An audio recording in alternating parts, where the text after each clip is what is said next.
Hey guys, and welcome back to True Time Cracker Jacks. Today I'm going to show you how to make small batch strawberry jam. This is super simple, only requires 3 ingredients. There's no need for any pectin, there's no need for any gelatin, there's no need for any candy thermometers, there's no special tools, no special equipment for this, and it only makes just over a pint of finished jam. So without further ado, let's get started. So obviously the first ingredient that I need is fresh strawberries. Here I've got 2 pounds of fresh berries that I've gone ahead and washed, rinsed off, and using a melon baller, I'm just going to top and chop these berries. Basically all I do is scoop the top, the leafy part out of the strawberry, and then using the melon baller part, I just kind of roughly chop the berries into pieces, throw them into a bowl. Now this recipe only uses 2 pounds of strawberries. Like I said in the beginning, it only makes just over a pint of finished jam. I know there's tons of recipes for strawberry jam out there in internet land, but most of them require, tons and tons of berries. Puts up way more strawberry jam than most people, ever even really use in a year. So that's the nice thing about this recipe. You only need 2 pounds. Now, once you get all of your strawberries topped and chopped, you're going to add some lemon juice. I'm using fresh lemon juice here, so I'm using a large lemon. You're only going to need half of that, so I'm going to go ahead and cut this in half and only juice half of it into my strawberries. If you are using a bottled lemon juice or ready-to-use lemon juice, you're only going to need about a tablespoon here. But using a fork, I'm going to juice this lemon into my strawberries. And I wasn't thinking at the time, so I got lemon seeds into my strawberries. No big deal. I'm just going to go ahead and fish them out here in a minute. And then you want to add in 2 cups of granulated sugar. This is just plain old white sugar. Using a spatula, you want to toss this so all of your strawberries get coated in that sugar. Basically what we're going to do here is macerate our strawberries. The sugar is just going to help release all of the water and moisture in the berries. It's going to actually cut down the time that we need to cook this. But just go ahead and make sure that all your strawberries are completely coated in that sugar. It's also going to help kind of dissolve the sugar in the process. You want to leave this on your counter to let macerate for about an hour or so. You can even do these overnight if you wanted to, cover them and put them in the refrigerator. That's perfectly fine, but an hour is usually sufficient on the countertop. And after about an hour, you can see our fully macerated strawberries, how much juice this sugar has allowed these strawberries to release. It's really soupy, it's really juicy, it's pure deliciousness at this point. But you want to transfer this to a large pan because we're going to cook this down now. Now, as far as pan size, I'm using a 4-quart pan.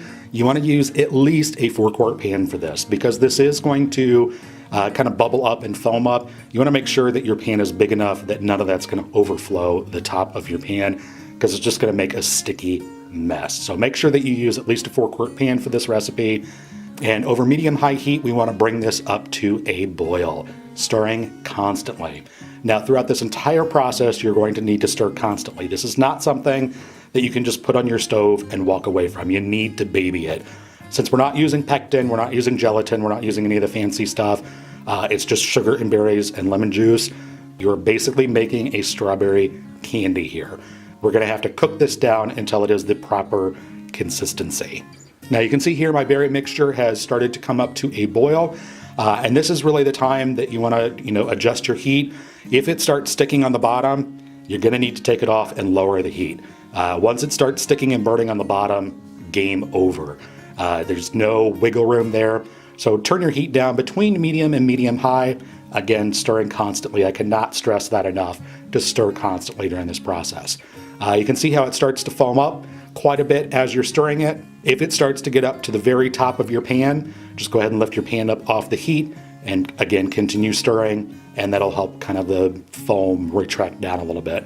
And here we are after we have cooked this for about 20 minutes or so. We're about halfway through now. You're still going to need to continue to stir this constantly, but you can see the foam, the color of the foam has darkened up quite a bit. The mixture has thickened up a little bit, but we're still going to need to cook this down. So again, with the heat between medium and medium-high, I'm going to continue stirring and continue reducing this mixture. Now you're probably wondering, without a candy thermometer, how do I know that this is done? Well, there's a couple things that you can check for. The first is the foam of the strawberry mixture. When this is done cooking and it is at the proper temperature, the foam on top, you will actually be able to stir it in and you won't have any more foam on the top. That's one way that you know that it will be done.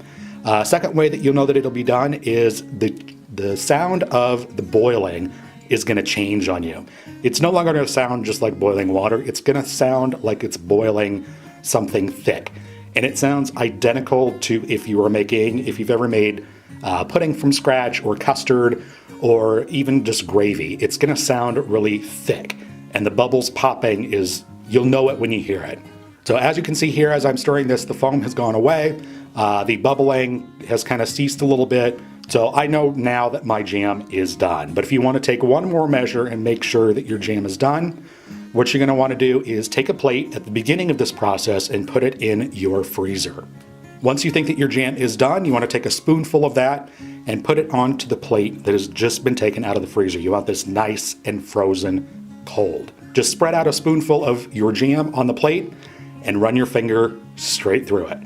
And when you tip that plate up on its side, if it stays put and that line that you drew in with your finger stays put, you know that your jam is done. Now don't worry about that jam being extra hot. Putting it on the frozen plate cools it almost instantaneously. Now I'm not going to be processing this jam, and I know most people don't have the equipment to process this. I understand that it's a small batch, so all I'm going to do is transfer this mixture into jars. Because that jam is so hot and it's essentially a liquid candy, you want to make sure that your jars are also hot. So put some boiling water into your jars, let them sit for a good 10 minutes or so and let them come up to temperature so they're nice and hot. And then you can add your hot jam to the hot jars. And I'm just using a canning funnel here to do this and a little ladle. Like I said in the beginning of the video, this makes just over a pint of finished jam. So I've got 3 half-pint jars here. Each half pint is 8 ounces. But just go ahead and top those off, and then you can add lids and bands to these. And again, because we're not processing these, you're going to need to store them in the refrigerator. Now, even though we didn't process these are still going to last right around 6 months or so in the refrigerator. Just go ahead and make sure that you write on the top with a magic marker or put a piece of tape or something on it and write on that the date that you cooked this. But then go ahead and store this in the refrigerator, and then you can use it for whatever you prefer to use jam on. Most commonly, I have mine on buttermilk biscuits or on a piece of toast, as you can see here. And you can see, without using pectin, without using a candy thermometer, no special equipment, this is perfect consistency jam. And I know people are going to ask this in the comments, can I use other berries besides strawberries? Yes, you can. This works just the same with all the berries. I've successfully made this using just blueberries, just raspberries, using a mixture of blackberries, raspberries, and blueberries, using strawberries and blueberries together. Any combination of berries that you want or any single berry that you want, this all works the same for. So there you go. I hope you guys enjoy learning how to make strawberry jam, small batch style, without any special tools, equipment, or ingredients. If you like this video, be sure to give it a thumbs up. I would greatly appreciate it. Subscribe for more deliciousness and to keep up to date on all my latest videos. Thanks so much for watching, and we will see you next time.